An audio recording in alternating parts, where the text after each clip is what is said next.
You're listening to the Cinemental Podcast. Shall we begin?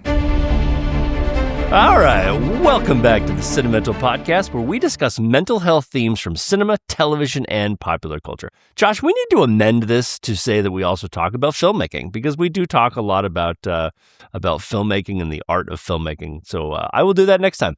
I'm Jeffrey Jones, and I'm a filmmaker and professor, and I'm joined, as always, by my brother, Dr. Joshua Jones, who, as well as being the yin to my yang, the peanut butter to my jelly, and the hero to my zero. Wait, what? Is a general and forensic psychiatrist. Once again, Josh wrote that one. We want you to start your week off right with our podcast, so we drop a new episode every Monday morning at 9 a.m. Eastern. You can listen to us wherever you get your podcasts, or you can watch our hottest and spiciest clips and now full episodes on YouTube. All right, Josh, today we're talking about Bugonia, the Yorgos Lanthimos film that has taken the Oscars and award season by storm, as Yorgos films often do. In this one, a deeply paranoid beekeeper becomes convinced that a powerful biotech CEO is secretly an alien infiltrator, and he kidnaps her in an attempt to expose what he believes is a planetary takeover. Josh, probably a fair amount of mental health topics to talk about today with this one. You want to run us through a couple? Very similar to when we talked about panic attacks way back in the day. A delusional disorder is when you're panic attacks. A delusional disorder is when you're disordered because of your delusions. Sure, right? Sure. Oh, God. We got to pull that clip up. That's one of the best clips of all time. I love that. Panic attacks and attacks the panic. You're attacked by panic. Thanks, doctor. Okay. But in all seriousness, and delusional disorder is a serious diagnosis. A delusion is a fixed false belief that someone cannot be talked out of, no matter how much evidence you present to them that what they're thinking is not true.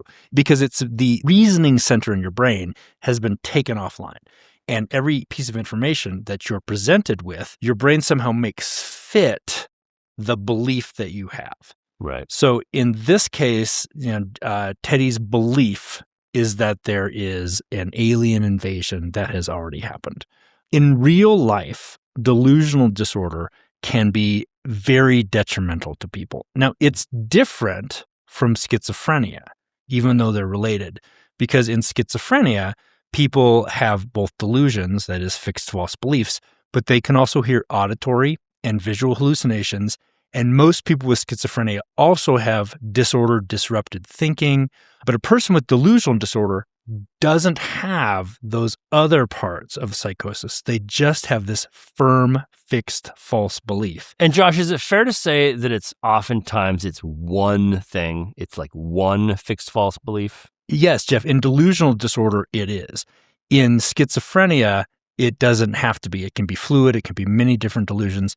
In delusional disorder, most of the time, it's one very firm, fixed false belief. So you're a normal person, living your life, but you have this one fixed false belief. Yes. To the rest of us, that person would seem very normal until we see that delusion, right? That's correct. And in fact, that's often the most flummoxing thing about being the loved one of a person with delusional disorder or trying to treat delusional disorder, is that for much of the time, they can seem, very normal and very adaptive. Normal, quote unquote. But when that delusion is challenged or when they act on that delusion, things start to fall apart. Right. And this is often when folks with delusional disorder come to the attention of, people like myself. They can act in ways that are very scary, very maladaptive, very destructive to themselves, out of frantic efforts to try to prove this belief to other people. Yeah, one very common type of delusional disorder is what's called the erotomanic delusion, which very simply is this belief that a person who really doesn't have anything to do with you, you have a romantic relationship with them, frequently a very intense romantic relationship. Where I've seen this is people who believe that they have an intense romantic relationship with a celebrity, to the point where they will go and they will stalk the celebrity, or they won't even stalk the celebrity. They will just not be able to focus on the other parts of their life because they are so consumed with, and I'm just going to make this up, with Bruce Springsteen being their father or Bruce Springsteen being their secret brother, and everything that they do has to revolve around what Bruce Springsteen is doing in the moment. Right. Even if they don't pose any threat to that person and they don't ever have any actual contact with them, the delusion is so consuming that they can't pay attention to the rest of their life. They sort of allude in the movie that his delusion has something to do with his mother, and sort of trying to place blame on the person that he thinks might have hurt his mother. And in fact, she did in a way, and I can't remember the details of it. I don't know that it really matters, but she goes to his house earlier in their life, gives them money because, they accidentally poisoned the mom. And so that is the beginning of his delusion that she might be an alien. Is it common that a delusion is bred out of an obsession of something that's otherwise traumatic? Yeah, that can happen. I won't say that it always happens. What's the ratio? Yeah, good question. I don't think we know that. I think it's higher than we probably think. It's a very difficult condition to study, really, but I think it's probably higher than we think. I mean, these ideas come from somewhere. Right. And I had a teacher of mine in psychiatry way back in the day who said that people tend to become delusional about things that they think about anyways. Right. Oh, interesting. Okay. Like. Right. Yeah. Okay. So that makes sense to me because I remember post-dad dying, I started to get really obsessed with learning about poker. And there's no connection between dad and poker. But I just needed something to be obsessed about to take my mind off of how sad I was about dad. And so I could see that someone's delusion might just be born out of, I need my mind to work hard on something that isn't this awful feeling. And it could have absolutely nothing to do with what caused them pain in the first place. Do you think that's accurate, or is that a bridge too far? I think that's a real stretch because we're not talking necessarily. I mean, obsession, which, this character Teddy definitely gets into, can be part of delusions, but obsessions can be non-psychotic whatsoever. Right. I keep thinking about this. I don't have any break with reality. I'm just thinking about this over and over and over again. Right. I mean, you kind of have an obsessive personality, my brother. You jump. I do have an obsessive personality. You don't do them half-assed. No, it was my friend Matthew Kennedy in college nailed it. He was like, Jeff, you have a 2-week relationship with everything. He's like, you get super obsessed about things for 2 weeks and then you drop it. And it's very frustrating for some of my friends because I'll be like, hey, this is what we're all obsessed with now. And then they'll get into it with me. And then the next thing you know, I'm on to the next thing. And they're like, God damn it. Like we were all getting into this. Yes, that's very difficult for your friends. Whatever, man. You've always lived your own life. Also, how awesome is it that we're still doing the podcast? This is something I've maintained an obsession about continuing to do. It's great. I love it. Josh, there's so much to cover with delusions. We're going to get to even more of it, but I thank you for the diagnosis of Jesse. That totally makes sense, or of Jesse's character. Talk to me a little bit about Aidan Delbis. Aidan Delbis was the actor who played Don, who is Teddy's autistic cousin. Do they say he's autistic in the film, or is that your diagnosis of him? No, they don't. That's my diagnosis of him, and it's been confirmed by the filmmaker that that's the intent. Okay, and we know that Aidan Delbis is autistic in real life. Is that correct? That is what has been reported. Yes. Okay. Or at least considers himself neurodivergent, which is often a larger, broader sociocultural category for folks with autism spectrum disorder or sensory processing problems, things like that. He was fantastic. I loved every minute that he was in. I thought he was great.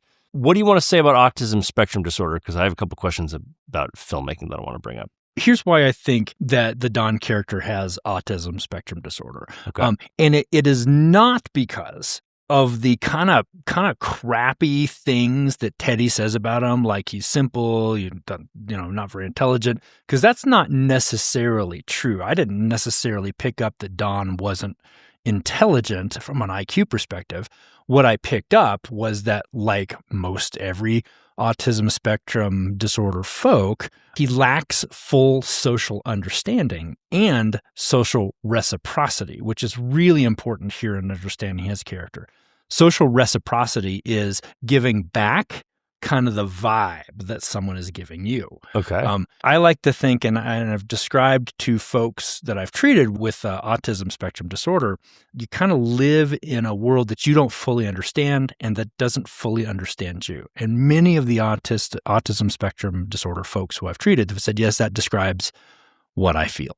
Right. So the actor, Aidan, he expertly portrayed Don as having slightly discordant physical stances. So the way he stood while Teddy and Michelle were interacting was just a little off, a little odd.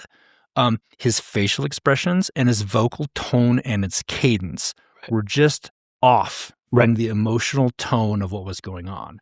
The high intensity of Teddy and Michelle was always not balanced, but kind of struck awry by Don's flatness for this whole thing, right? And I think this actually works fantastically in this movie because as Teddy gets more and more sadistic and extreme, Don's lack of social reciprocity acts to highlight how bonkers Teddy is getting. Right.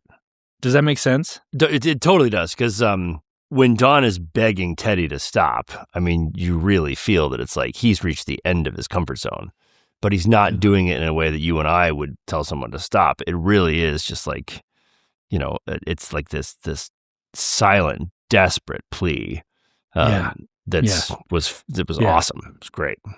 It is a sublime franticness to try to get him to stop. And that's, I think, the most striking example of the lack of Don's social reciprocity. But I think it's also a really heartbreaking moment that highlights how much Don does not feel accepted in his world, where he's talking with Michelle, and Michelle's trying to manipulate him into letting her go. And one of the themes that Michelle keeps hitting on is, of course, Don, you can come to the ship. Of course you can come to the ship. Where at that time, we think she's just manipulating him, that this is probably not real. But then Don is heartbroken when Michelle tells him, well, yeah, you'll have to come back to Earth. He wants to leave this world that he doesn't understand and that doesn't understand him forever. Yeah. And isn't going to be able to. And I think that that's probably the key moment in Don's character when he decides to die by suicide. No, absolutely, because you can see how it breaks his heart at the beginning when Don says, like, no, we got to come back to the planet. And then when he's offered the chance to leave by Michelle, and it really is like, no, you're going to come to the ship. You're going to come to the ship. And he's like, he's so thrilled to be out of there. As terrible as this is to say, I think that for the movie, Don dies happy because he really does think he's going to a better place, as sad as that is. But I think that's also part of the Yorgos Lanthimos experience, is he wants you to feel really awful. And so we feel terrible that Don makes that decision, but like that's what Yorgos meant for us to feel. Thanks, Yorgos. Yeah, exactly. So Josh, I've been wrestling with this because I don't know how I feel about it. Knowing that Aidan Delbis does have autism, and I don't know anything about how he acts in regular life, but I actually felt that this movie was a little exploitative of an autistic person, because I felt like his being, who he was as an autistic person, was getting exploited for comedic gain. And I don't feel comfortable with that. And I'm all about inclusion. And I think that if you have autistic characters, we should, if we can, have autistic people play them. But this felt exploitative to me. And I'm thinking specifically about the scene where like he just wants to go to the bathroom. And, they're having this big argument and he just wants to go to the bathroom. And everything that he's doing is meant to cut the tension. All of his lines in the movie are sort of meant to cut the tension, and he's being made fun of a lot. And I didn't love it. How did you feel about that? I didn't love that he was being made fun of, but I don't know that I can go as far to say that I thought it was exploitative. I don't know anything about Aidan other than what I've read online, so I don't know what he's really got, if he's really got anything, etc. But I also know he's an actor. And yes, this was his first role, but he was also acting. So I don't know that that it wasn't anything more than expert acting from someone who might know a little bit about the experience. The scenes that you're talking about do highlight how consumed Teddy is by his delusions, to the point where he lacks empathy towards his cousin. Don't know if he lacked empathy before the delusions really took hold or not, but they certainly have now. This is the thing with Teddy's delusion. He cares about Dawn, yes, but don't you think for a second that Teddy wouldn't have sacrificed Dawn if it would give him a data point that supported his theory that there are aliens? So I think it says more about Teddy than Dawn. Yeah, but I'm talking about the filmmaking itself. I think you're right about this relationship with the film, and that's part of the problem. Is like I think that I would have felt better if it had been a non-autistic person playing that role than if it were an autistic person that's like, oh, hey, we can just plug him in and he's going to be perfect because we can just make fun of him. I would have felt a lot better. And this is an imperfect analogy. It reminds me of, in Superbad, the McLovin character. He played somebody that we all made fun of and we all loved making fun of him, and he wasn't playing somebody who was autistic. But he was very clearly playing a part, to the point where in rehearsals, I think Jonah Hill hated him and didn't want to work with him because he just kept stepping over Jonah's lines and was just a real pill. But he was awesome. But he was in on it. And I don't know this, but if Aidan wasn't in on the joke, then I have a real problem with it. And that's what it felt like to me. Well, we don't know that. And those are some big ifs. Those are big ifs. I will point out, you can't have it both ways. You can't have inclusivity in portrayal of folks with difficulties such as autism spectrum disorder, and then also not want the movie to show the harsh realities of life that some people make fun of people. You can't have it both ways. Yeah, but Josh, they weren't making fun of him. We were making fun of him. I wasn't. The moments were meant to make us laugh. Okay. The comedy was inside of us. We understand why it was a laughable moment. And that's why it feels a little more exploitative than this is a joke. A joke has a clear setup and a punchline, but not letting a poor soul who's obsessed with you go to the bathroom because you can't be bothered in the moment to pay attention to them. We all found that funny and tension reducing, but to me, it's just cruel. And that's, I don't know. I don't know how to explain it other than that. Yeah. It gave me some pause. And we can just agree. We don't even have to agree to disagree, because I don't know that you're even disagreeing with me.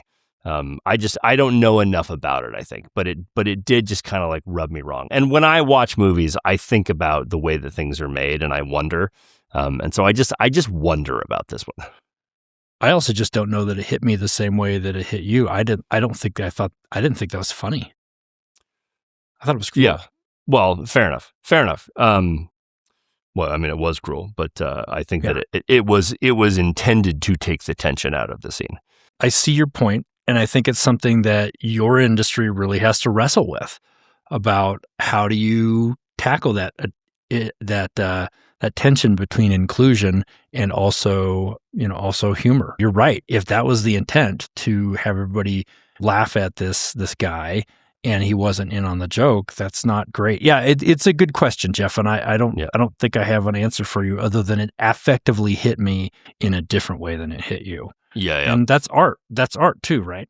Agreed. Do you want to talk about the ending now? Oh, I want to talk about the ending so bad. All right, let's talk about the ending. Because I think this is a place where you and I disagree. You were not a fan of the ending, correct? I wouldn't say I wasn't a fan of the ending. I would say I hated it with every fiber of my being and loathe every second of it. Okay, what did you hate about the ending? I didn't like the very ending where they murdered the entire human race. And I also didn't like how campy the aliens were portrayed. I mean, okay. I get that he made the choice to be like, yeah, this guy who clearly has this really dangerous delusional disorder is actually right. But I didn't then get why that had to be linked to the extermination of the entire human race. I felt it was provocative just to be provocative, and I don't dig that at all. I agree with you on the sort of the campiness. It was definitely a tonal shift. That much is true. From a storytelling perspective, though, I really dug it. Yorgos wanted to make the point that, like, we got to get our shit together because, like, we are doing some really bad things to the earth. And her whole point about, like, you guys are like the dregs of the evolution and are left over, and you're not doing very good things with the earth. That was Jesse's point from the beginning, was, you have all these, like, really corporate evil people who are killing the bees and don't care about the little guy and are trying to enslave people. And he's kind of not wrong in that. And in the end, that was also the side that Emma Stone's character took. And then they're like, yeah, humans didn't get their shit together. And so, bloop, pop our atmosphere and we all die. And also, I just thought it was so cool that they just killed us all by popping our atmosphere on a flat Earth. I just thought that was awesome. I thought that was just wonderful. I didn't like any of that. And I didn't like the repeated views of the dead bodies laying over each other for what seemed like an interminable amount of time. I'm like, I get it, but it also just didn't fit with, she was the CEO of the biotech company that was murdering the Earth. I get the point. I just don't think it was well executed. Yeah, totally fair. And Jesse Plemons' character as Teddy, sure, he was, murdering people to try to prove that he was right. He was also trying to keep bees. So I just didn't think it was, like I said, it was provocative just to be provocative. And I think that glosses over a lot of thematic. Let's talk about something of thematic crud or thematic inconsistency, and I didn't like it. Well, let's talk about something that's thematic so that we have something that's a little more concrete than, I liked it and you didn't. Because I want to talk about Hollywood's sort of disservice to delusional people. This is a really good movie about how not crazy, but how wild delusional people can be, and how someone with delusional disorder can get to the point where they would hurt another person. This was a really good sort of exploration of that, and seeing how, with new evidence, his belief continues to grow. And the new evidence that is against his belief only supports his belief in the end. So it's a really great movie about a delusional person. And then in the last act, turns out he's not delusional. He was the one that had it right the whole time. And this happens a lot in movies. And it never happens in real life. But I do think that it helps delusional people in real life feel like, hey, maybe I'm not delusional after all. Maybe I'm like Jesse Plemons. I'm the one guy who's got this figured out. Yeah, I completely agree. And I think it is one of the things, I think Hollywood's attraction to conspiracy theories being right helps fuel conspiracy theories. Right. But it is, for 80% of the movie, a really good portrayal about how somebody with delusional disorder thinks and how they incorporate everything to support the delusion. Even things that people without their delusion point to and say, this 100% refutes what you're saying. And the delusional mind says, this 100% supports what I'm saying. Right. But you thought that all in all, this was a pretty expertly done portrayal of someone with delusional disorder. I really did. Yeah. I think the really heartbreaking scene, Jeff, where Jesse Plemons clings to what Michelle says about the antifreeze to cure his mom was pretty brutal, but also could be it could be really indicative of somebody with delusional disorder. And one of the severe dangers of playing along with somebody who has a delusion. Oh, interesting. Because if it fits what they want to do, they can actually be manipulated into doing some pretty dangerous things. And so if you're confronted by someone who has delusional disorder, what should you do? Because in the context of they've kidnapped you, do whatever you have to. Absolutely. Yeah, but absolutely. talk more about what you saw there. This just goes to the writing. I thought that Yorgos crushed what a CEO would do if she was kidnapped. And she immediately tries to control the situation, put the narrative in terms that they would understand, but also tell them the realities of what's about to happen. As soon as she gets new information about how delusional this person is, she then has to make a decision about, like, do I play along with the delusion, knowing that trying to negate the delusion isn't getting you anywhere. She makes an amazing point during the dinner scene where she decides to drop the act of her being, the royal empress, and back to being like, this is a delusion of yours. This probably has to do with your mother. She's like, aha, I figured out where his delusion lies. Let me try and now speak to that. Every stage of this for her and the way that she would act if a person was kidnapped, I 100% believed it. And I thought it was great. And I thought that she had such great agency throughout the movie as to how she tried to escape this. And then you and I can disagree about the ending. And I'm wondering if you're going to disagree about this, because I do think they did a good job of making it like maybe she is an alien. They don't disprove it through the whole movie. It's just, they leave a little bit of a gap. But where I think they give up the goods on purpose is after she's seen that he's killed other people. After that, I think it's very clear, and I think she plays it clear, that she actually is the queen or the empress, and she's pissed he's killed Andromedans. When she says, like, how many Andromedans have you killed? Like, she's like, he's got me. He's got this figured out. There's no reason to pretend I'm not an Andromedan anymore. And even though she, tells him to go kill his mother, she's dropped the act at that point because she's pissed Andromedans have died. I agree with you. Yeah. Yeah. I agree with everything you said here. I thought the writing about how the Michelle character, played expertly by Emma Stone as always, was spot on. I love how you said how she has agency. There's actually training for high-level people on what to do if you get kidnapped. I didn't know that. Oh, for sure. How do you act? How do you try to ally with the person? How do you try to make them see you as a person and not just an object that they've kidnapped? All that kind of stuff reduces the risk that you're going to end up being killed. Tell me more about that. So,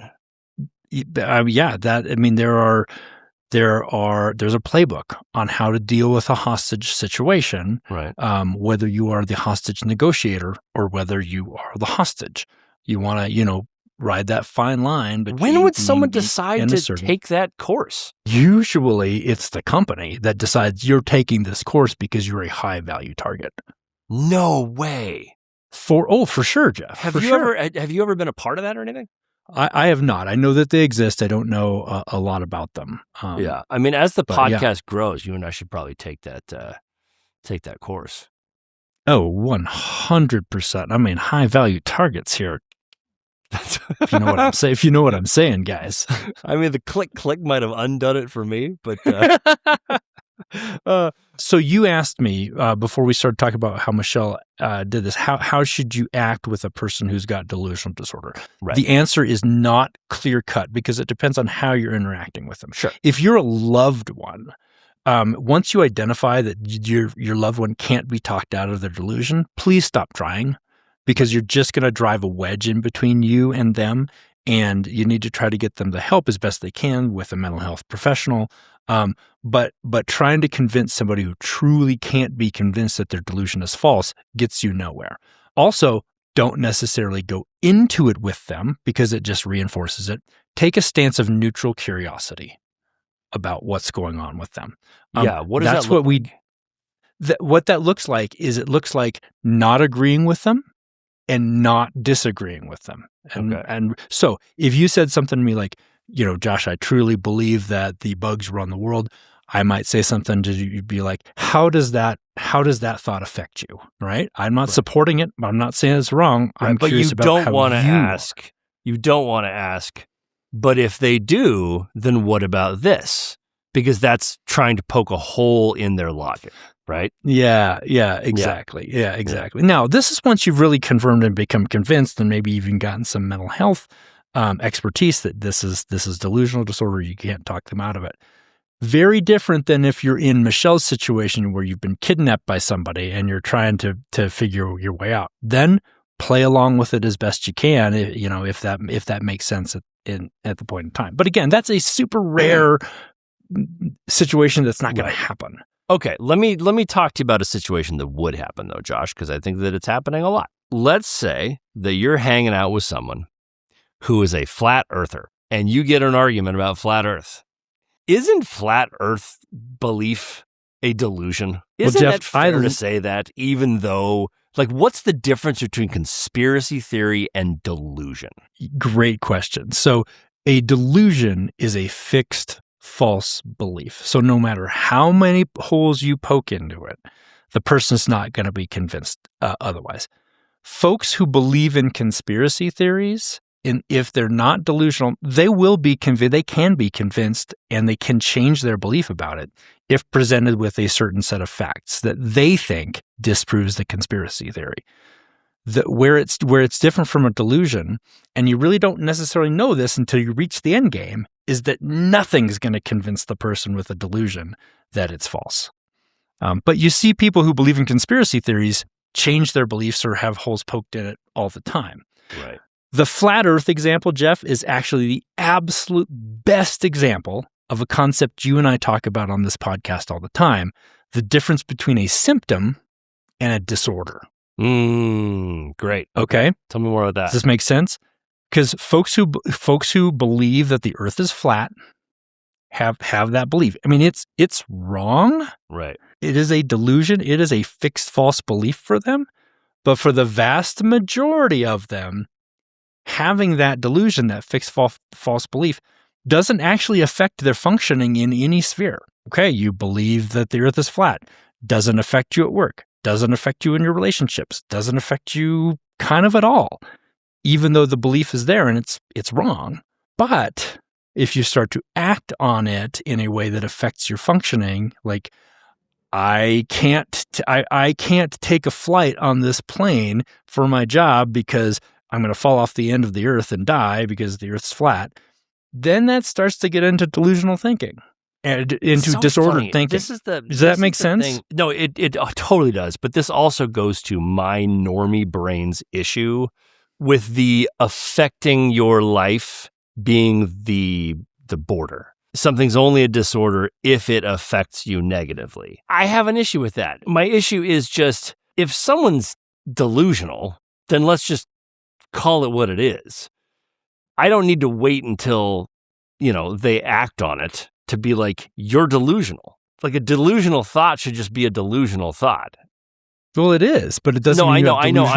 It doesn't become a disorder until leaving people in a delusional state feels like leaving a loaded gun around. You're equating a delusional state with violence, and I want to attack that very, very strongly. Hold on. Then let me say it differently because I want to get to the point at hand. Isn't there some logic to this person with this belief? We could see them doing this thing that could become a disorder. Why don't we nip that in the bud? Well, sure, but then you're taking the agency away from the person. I mean, you are imposing your beliefs on them, and we live in a society in which people have a free will, and they have no free. People have free will to a point. They have free will to a point. You are not allowed to go and take a shit in the middle of the street. You don't have that free will. There are societal norms and laws. Yeah. So you bring up a really good point, Jeff, and this is one of the things where I, as a psychiatrist, am a little squeamish about what we call disorders and what we don't. Sure. Because if you go by the fact that these symptoms affect you in different spheres of functioning as that bright line between, non-disordered behavior and disordered behavior, that bright line is going to shift depending on your culture that you're in, the sociocultural environment that you're in. Okay. And the sociocultural environments change over time. One of the reasons why I think we have seen an increase in the number of folks who are diagnosed with autism spectrum disorder is because our society's tolerance of aberrant social behavior or your inability to read social cues has changed very much over time as we've moved from an agrarian society, that is most of us working out in the fields, to a industrial society, to now a communication and technology society. Josh, I hate to say this, but I think anybody looking at how pasty you are does not believe that many of your ancestors worked in any manner of a field. I think that if you were to trace your bloodline back, you've been living pretty good, my man. Well, Jeff, my ancestors you haven't been agrarian for a long time. My ancestors who were agrarian obviously worked at night, otherwise they got skin cancer immediately. Right. Fair. Yeah. Wow, that was one of the more dickish things you have ever said in this podcast. Especially because you're my brother. And by the way, we have the same ancestors. I think it's the lighting, okay?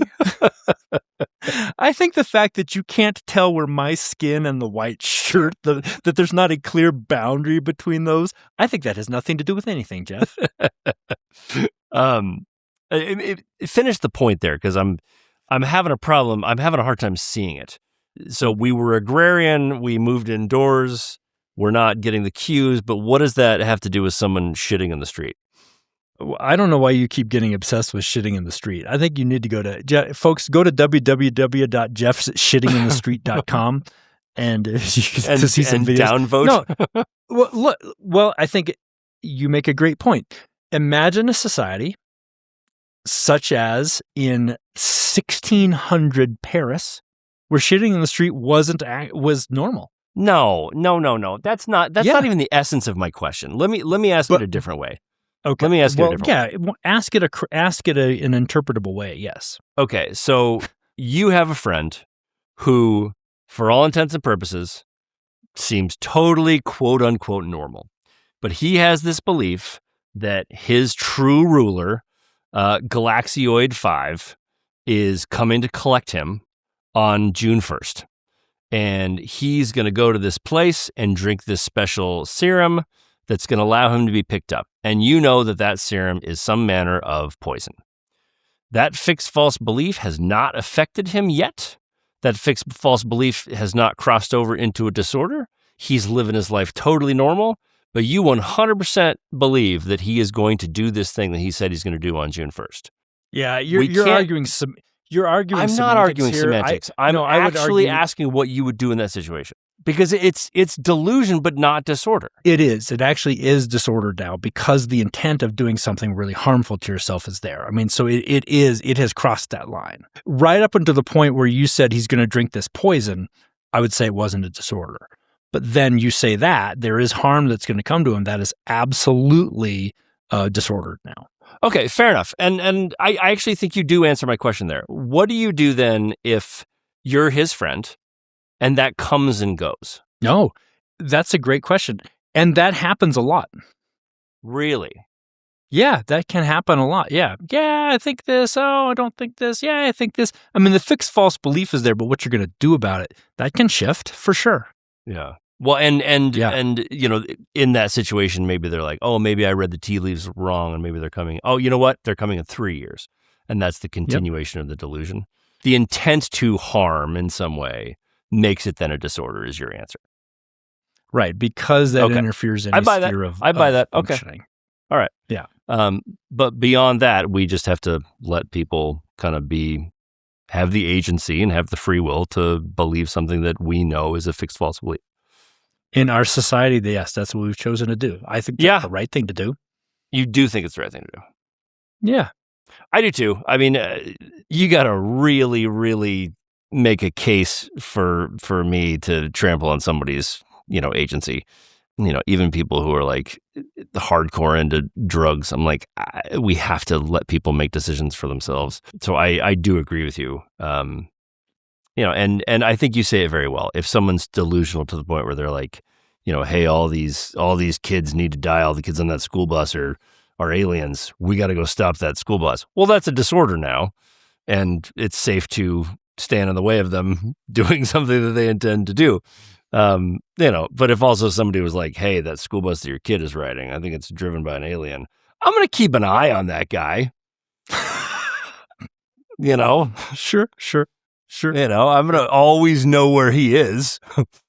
Sure. But we do just have to let him believe the crazy stuff he's believing. I think it is important to point out to our viewers that our dad was a little bit of a conspiracy nut.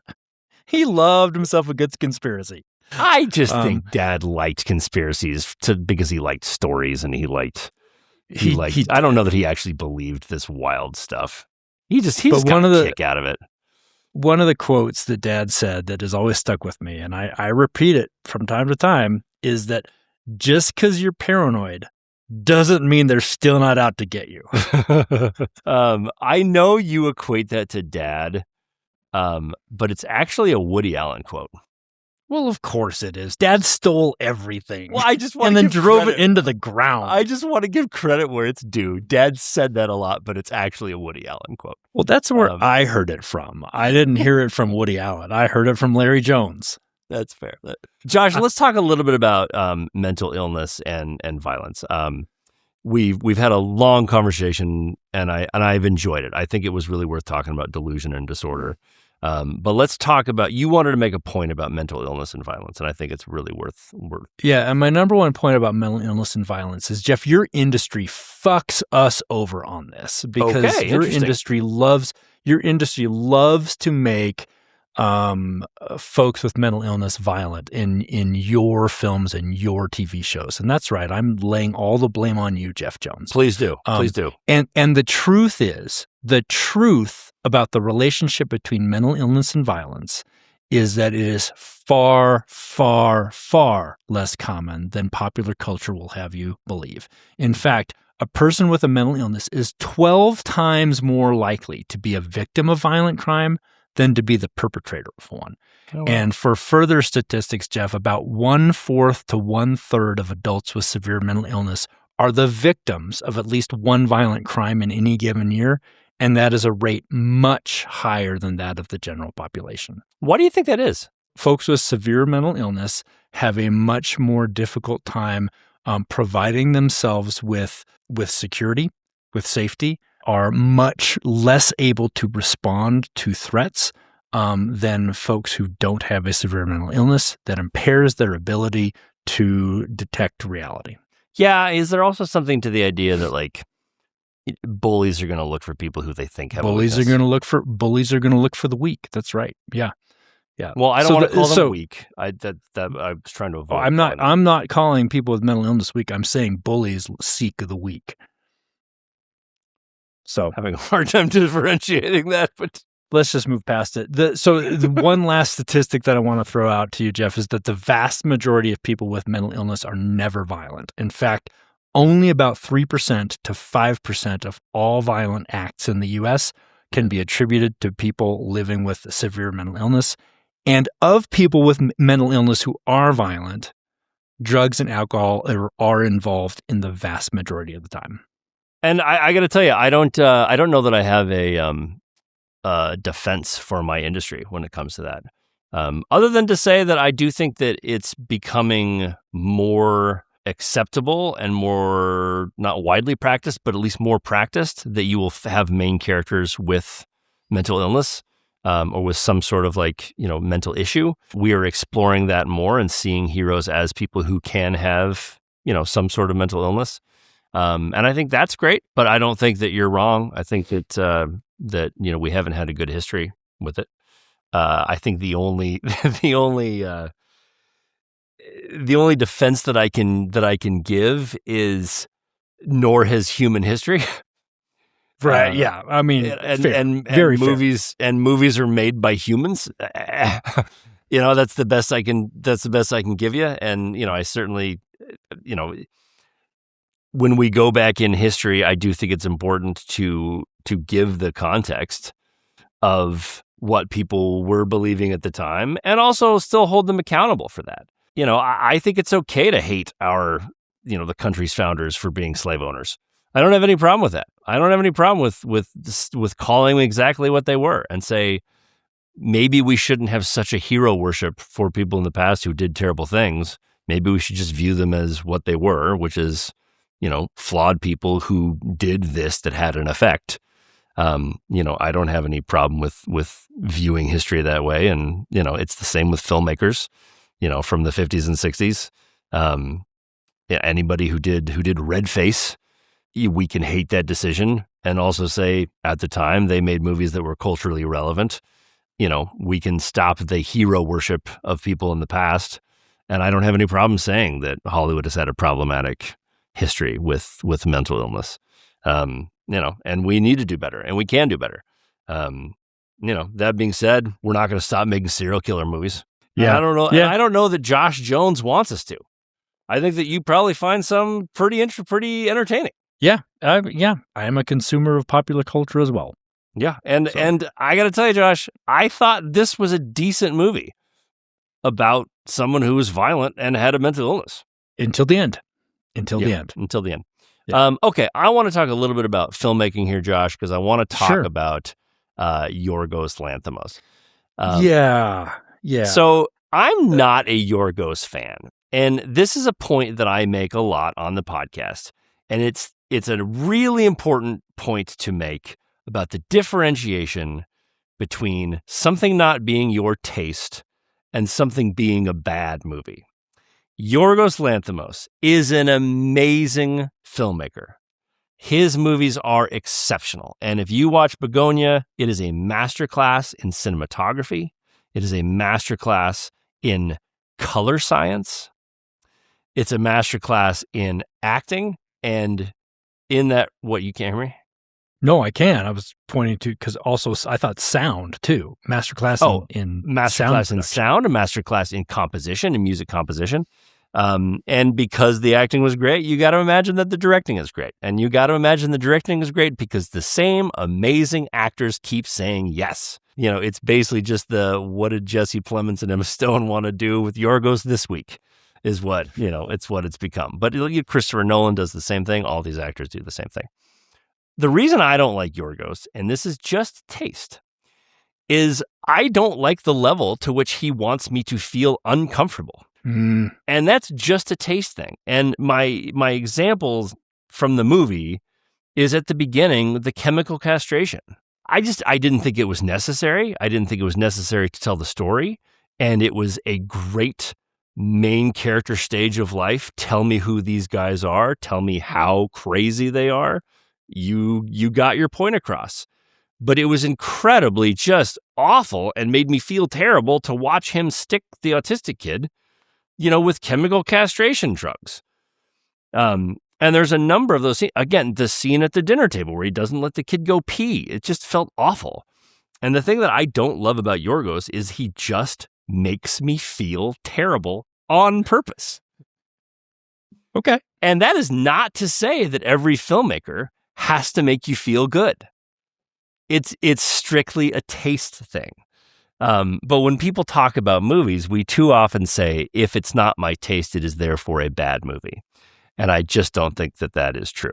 That's kind of the only thing that I want to say about like the filmmaking part of this is Yorgos is a brilliant filmmaker. His movies just are not for me. But I will give him credit for this. And this is something that I think filmmakers can take away from this.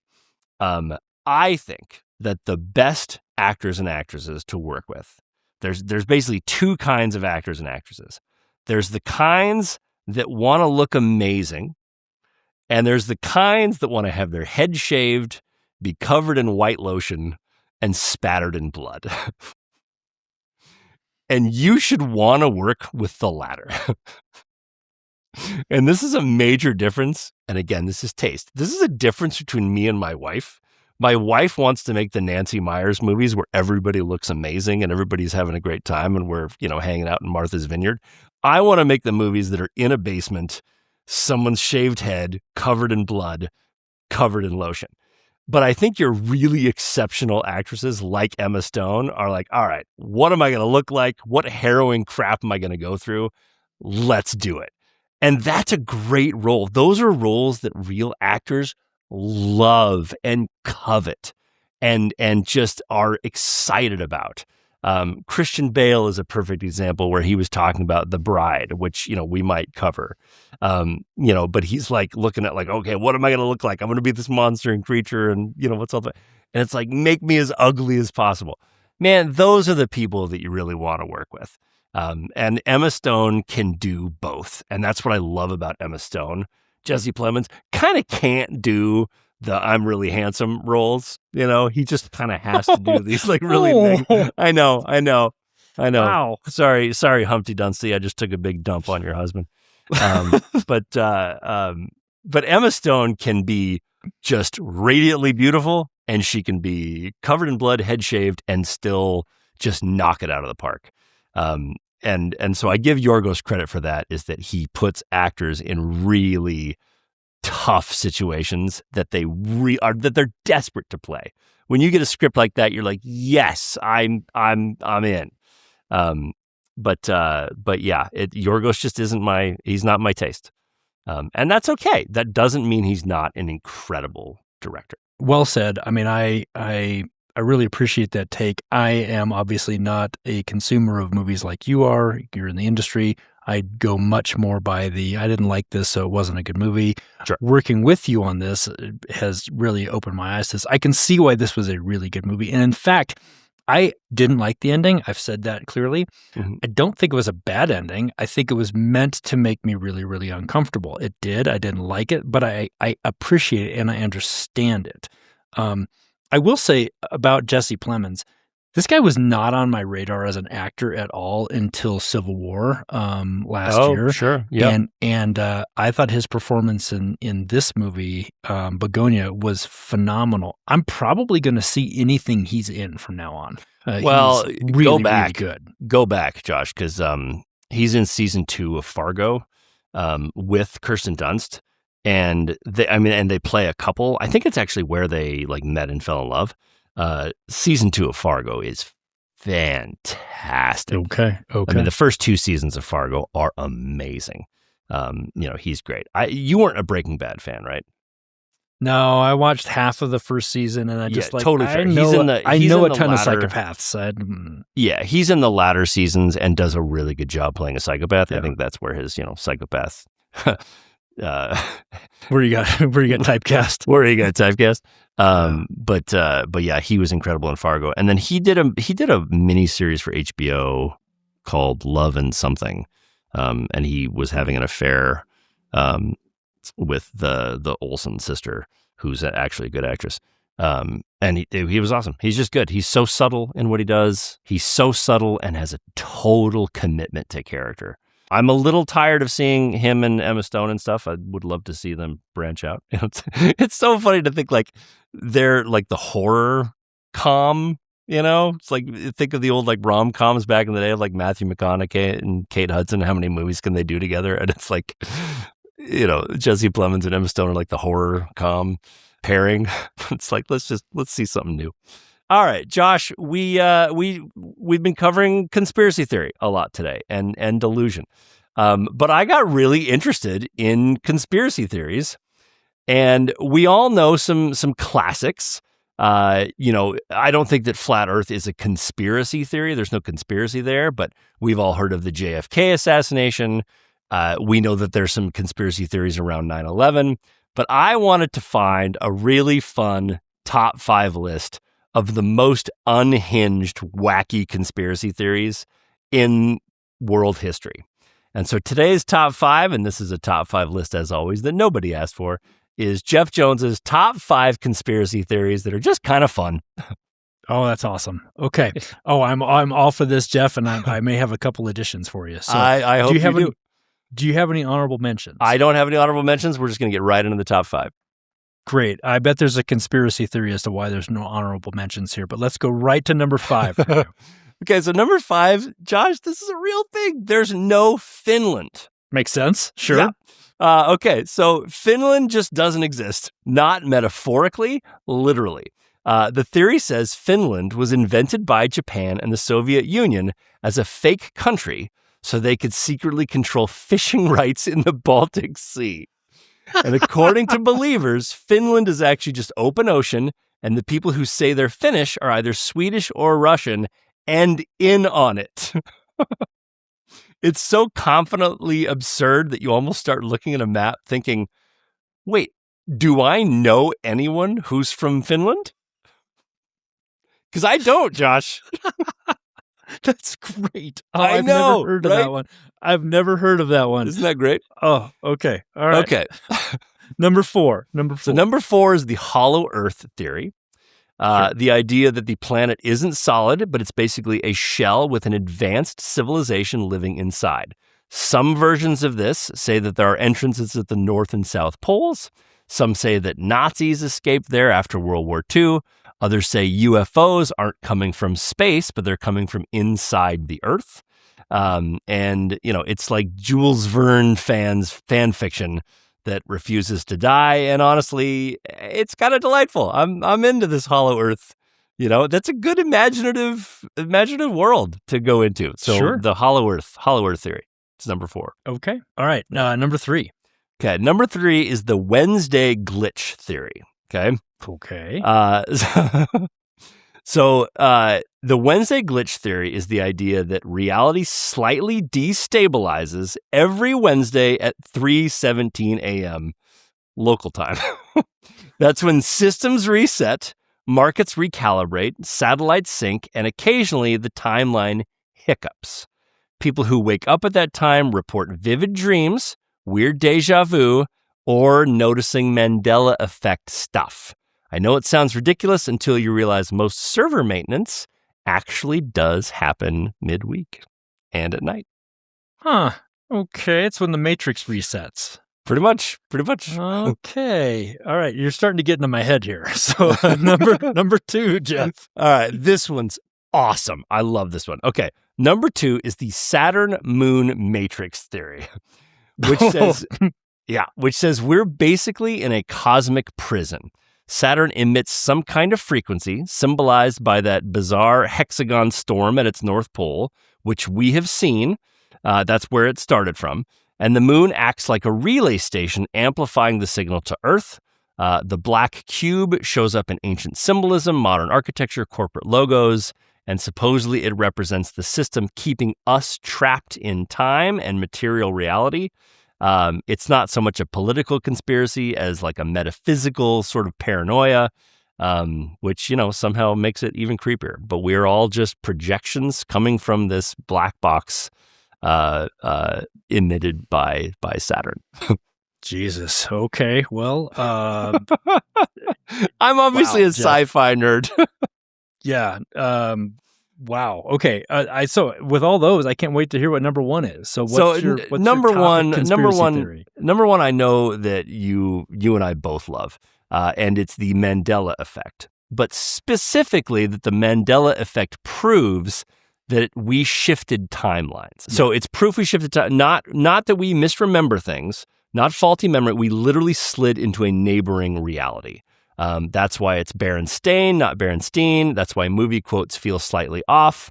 The theory says CERN, quantum experiments, cosmic events nudged us sideways. And most of us just didn't notice, except for those little glitches. And once you start spotting them, you can't stop. And you and I have had fun with the Mandela effect. You and I call it the Howie Mandel effect. And then when people correct us, we're like, that's what you think it's called. And that's its own Mandela effect, which I absolutely love. But that's that's it, Josh. That's the top 5 list of wacky, fun conspiracy theories that Jeff Jones loves. The number 1 Mandela effect for me, for some reason, is that the Fruit of the Loom logo with all the fruit. Yeah. Everybody remembers is it having a cornucopia behind it, and it doesn't. It 100% fucking does. I can draw it from memory. So can we all, Josh.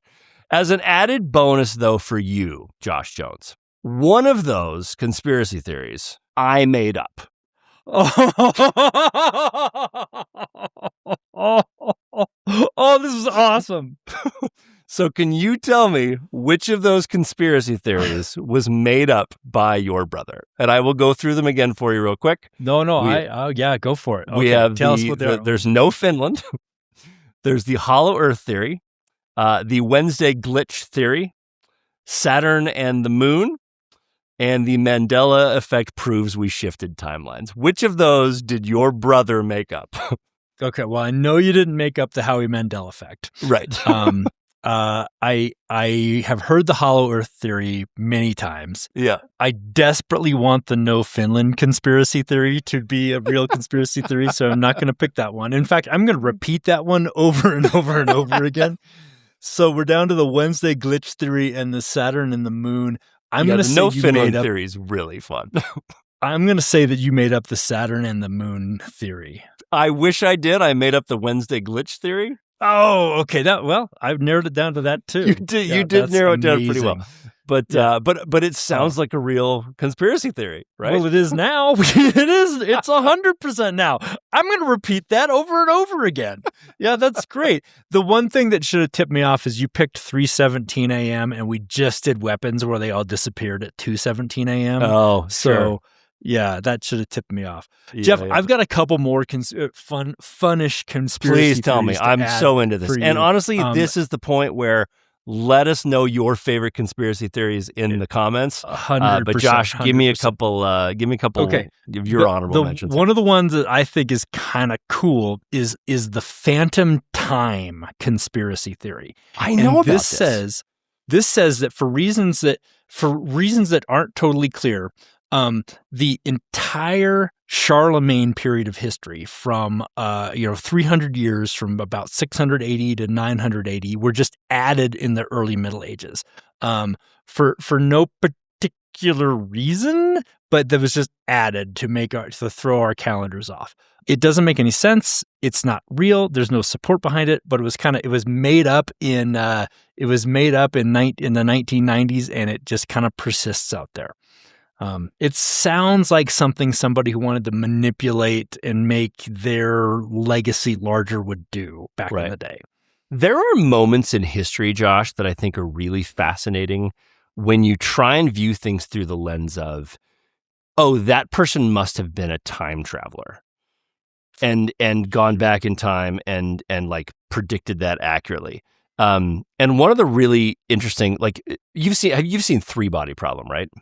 Yes. Okay, so in Three Body Problem, the space aliens put a stop on our ability to advance our science. Okay, that's part of the and it sounds wild until you think about the Dark Ages. Yes. Until you think about medieval times, and it's why for 300-400 years did we just not advance? Why was it all of a sudden the Renaissance became this period where we could advance? We just didn't move for hundreds of years. And then now, Sichuan Liu in his book sort of like tells us maybe there was a reason. Maybe aliens came in and stopped us from being able to advance. But it's like there are certain things that need explanations. And conspiracy theories come in and help us out with that. But why we stopped advancing in the Middle Ages boggles my mind to this day. Well, there was this giant plague that wiped out, Josh, you know what? Not looking for real but- answers here. Looking for conspiracy theories. Sorry, Jeff. Well, then let me tell you my favorite conspiracy theory right now. Do it. Lay it on me. Birds aren't real. Oh, sure. They're drones. I love this one so much. Yeah. And this was a joke conspiracy theory made up. I don't have the name. We could pull it up. You can Google it. To kind of poke fun at conspiracy theories, but it's taken on a life of its own. And I love to propagate this one to tell people that, these are all drones. How do you think we get all this great aerial footage? Obviously, it's the drones. I'll even tell people when I'm really trying to jerk their chain around that, don't you remember when we were kids and you could put your finger out and a bird would land on it? Yeah. That doesn't happen. Anyways. Yeah. That was a lot of fun, Jeff. That was a lot of fun. Josh, I am gonna add one because this is where I start to bleed into paranoia. Radio frequencies make sense to me. Wi-Fi does not. And the fact that we have Wi-Fi, the fact that we're able to send data through the air makes me think that we are in some sort of simulation. And microprocessors, which are essentially gates of ones and zeros, and they're so small that they can do billions of calculations a second, but it's essentially this size makes no sense and is absolute proof that we're in some sort of simulation where things are just being like buffered for us. But modern computing is so beyond the realm of what I can believe in physics that it does make me believe we're in some sort of simulation. Well, folks, thanks for journeying down conspiracy theories with Jeff and Josh. And Josh, I have found a way out of the simulation, and I'm leaving on June 1st. I'm going to take this special medication that allows me to leave. If you want to come with me, show up. No, I'm kidding. All right. Thanks as always for watching Cinemental and our coverage of Bugonia. Cinemental is produced by me, Jeff Jones, and edited by David Haverty. If you liked this episode, please subscribe anywhere you get your podcasts. You can also watch clips of Cinemental on YouTube, where we would love to hear what you would like us to cover next. You can also watch my companion series, The One Thing, where I take a deeper dive into screenwriting, both available on the Large and in Charge channel on YouTube. Also, Josh, I'm upping my sketch writing this year, so there's got to be a lot more sketches on the Large and in Charge channel. Excellent. Which is a lot of fun. You can follow Dr. Jones on MySpace. You just added that today, didn't you? Oh, I love it. Okay. Keep going. Keep reading. You can follow Dr. Jones on MySpace or by searching for him on Alta Vista. You will not find him on on Bing, which is the favored platform of the Cinemental crew. This has been a Large and in Charge production. For Josh Jones, I am Jeff Jones, and we will see you next week with more absolute nonsense. Thank you. Bye-bye.